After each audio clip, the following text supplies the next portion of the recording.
Bonjour, dans cette leçon, nous allons traiter la consigne. Qu'est-ce qu'une consigne? Quelles sont ses orientations? Et bien sûr, voir différents exemples de consignes.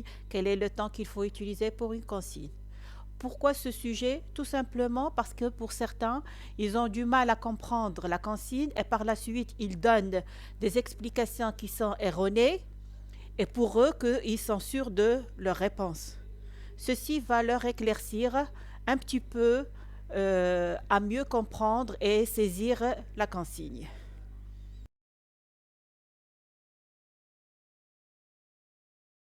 Qu'est-ce qu'une consigne? La consigne, ce n'est autre qu'une courte phrase qui sert à définir ou préciser une tâche. Elle donne toutes les indications nécessaires pour l'accomplir. Pour un élève, quand on parle de consigne, c'est pour un exercice ou un contrôle, c'est-à-dire les questions qu'on lui pose. Pour un employé, c'est la tâche qu'il doit faire ou bien exécuter.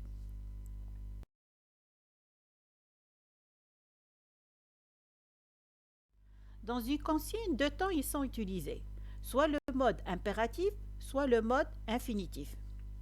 Cependant, il faut faire attention pour le mode impératif, les verbes qui se terminent en ER ne prennent pas de S à la deuxième personne du singulier, c'est-à-dire pour le tu. L'important, c'est de toujours utiliser le même mode dans une liste. Par exemple, quand la consigne contient plusieurs verbes, soit vous mettez tous les verbes à l'infinitif, soit vous le mettez à l'impératif et non pas les deux à la fois.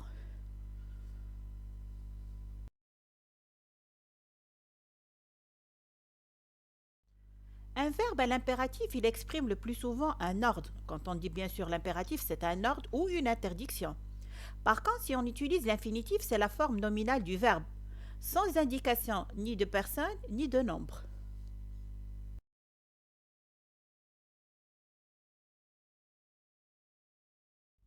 Après avoir vu ou bien défini la consigne et les temps qu'il faut utiliser dans les verbes utilisés dans les consignes, maintenant on va aborder le vocabulaire des consignes.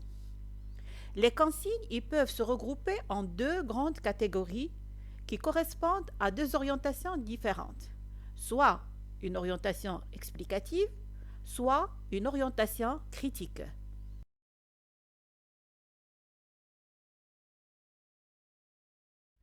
On parle d'orientation explicative lorsque la consigne consiste à recueillir et classer des éléments pour faire comprendre une affirmation, un point de vue ou une réalité. Dans ce type de consigne, c'est-à-dire pour répondre à ce type de consigne, nous ne devons pas exprimer notre position personnelle, c'est-à-dire nous devons rester neutres.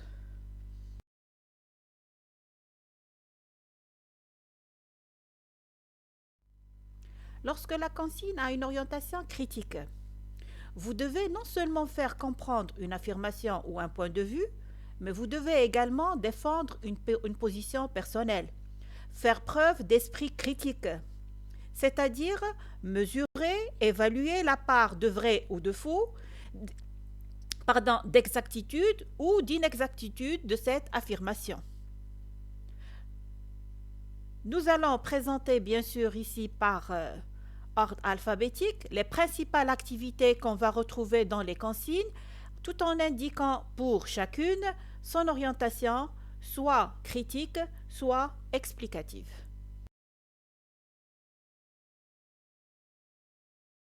Alors, analyser. Quand on a à analyser quelque chose, automatiquement, il ne faut pas donner son point de vue. Tant qu'il ne faut pas donner son point de vue personnel, automatiquement, c'est une orientation qui est explicative. Mais qu'est-ce qu'on entend par analyser?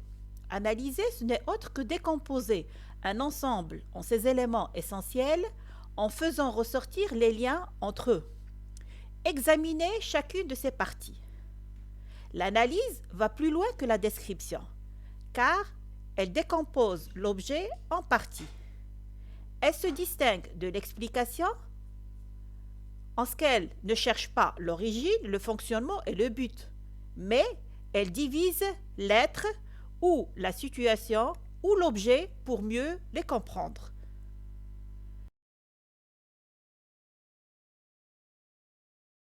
Argumenter. C'est tenter de convaincre à l'aide de raisonnements, d'explications et d'exemples.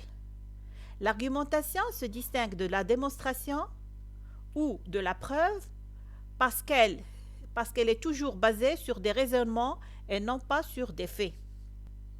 Quand on argumente, automatiquement on prend parti. On n'est pas neutre. Et tant qu'on n'est pas neutre, automatiquement c'est une orientation qui est critique.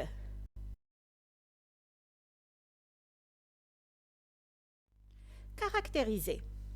C'est déterminer là où les caractéristiques d'une chose ou bien d'un être, c'est-à-dire la qualité particulière qui permet de décrire son identité, de reconnaître, de distinguer cette chose ou cet être.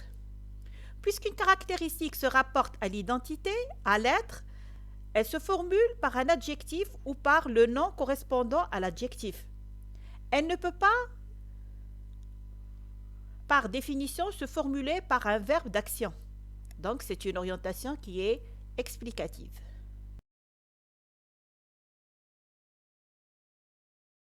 Commenter.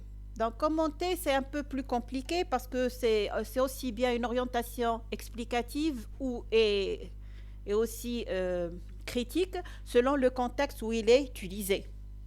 Mais qu'est-ce que ça veut dire commenter? C'est faire un exposé qui explique, interprète ou apprécie les aspects remarquables de faits et de textes donnés. Quand on fait un commentaire, on choisit de privilégier certains aspects de la question.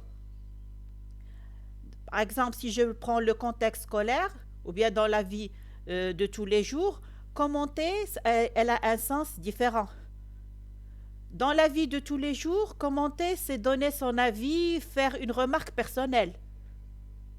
Donc, donner une remarque personnelle, automatiquement, c'est critique. Dans le contexte scolaire, commenter, c'est faire des remarques, des observations sur des faits, des textes ou des événements pour les expliquer. Donc, il y a là une différence importante. À l'école, on commente pour mieux faire comprendre, pour expliquer. Dans la vie courante, ou bien dans la vie de tous les jours, on commente pour exprimer son opinion. C'est pour ça qu'au début, j'ai dit que commenter, elle a les deux orientations en même temps selon le contexte où il est utilisé.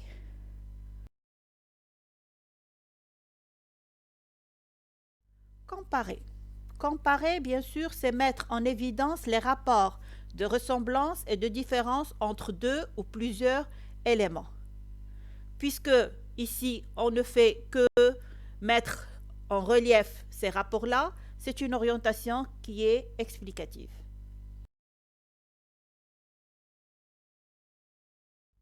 Critiquer, comme son nom l'indique, c'est-à-dire là, on apporte une critique, automatiquement, c'est une orientation qui est critique. Mais qu'est-ce que ça veut dire critiquer? Critiquer, c'est porter un jugement personnel sur la valeur d'un texte ou d'une idée. La critique, elle peut comporter une analyse qui permettra une appréciation plus précise de chaque partie ou de chaque aspect de l'objet de la critique. Quand on critique, bien sûr, on donne notre opinion personnelle.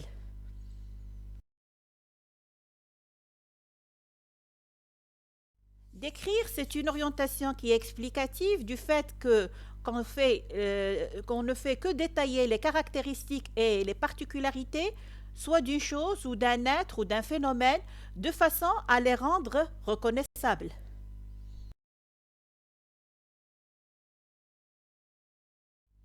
Définir, c'est-à-dire donner une définition de quelque chose. Alors, qu'est-ce que ça veut dire définir? C'est tout simplement donner le sens d'un mot ou d'une expression. Déterminer les limites précises du terme à définir. Donc là, il n'y a pas à donner d'avis personnel. Donc c'est une orientation qui est explicative. Démontrer. Alors, démontrer, c'est quoi? Tout simplement, c'est d'utiliser le raisonnement logique et les faits pour soutenir une théorie ou une hypothèse. Démontrer, elle est différente de prouver, parce que la démonstration, elle mène à des conclusions probables. La preuve mène à des conclusions qui sont certaines. Alors, il faut faire attention à l'emploi de ce verbe dans l'analyse et la dissertation littéraire. Si on le trouve souvent dans les consignes, il faut éviter de l'employer soi-même lorsqu'on analyse un texte littéraire, par exemple. Par exemple, un poème ou un texte dramatique ou un récit. Car l'auteur d'un texte littéraire, lui, ne cherche pas à démontrer. Il montre, il décrit, il représente, il évoque. Donc c'est une orientation qui est explicative. Dénombrer, c'est une orientation explicative du fait que qu'on fait le compte détaillé, précis et exact.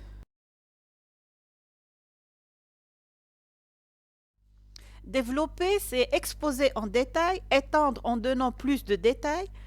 Bien sûr, quand on développe, on ajoute de l'information supplémentaire, on n'explique pas. Donc, c'est une orientation qui est explicative.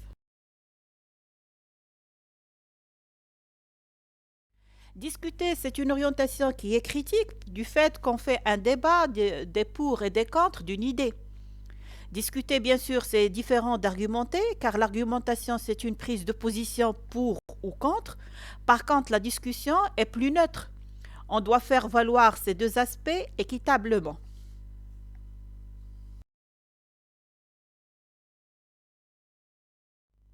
Énumérer. Déjà, ce terme, je l'ai déjà utilisé dans l'autre leçon.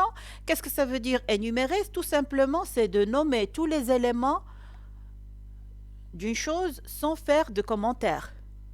Donc, c'est une orientation qui est explicative du fait qu'on ne donne pas notre point de vue personnel.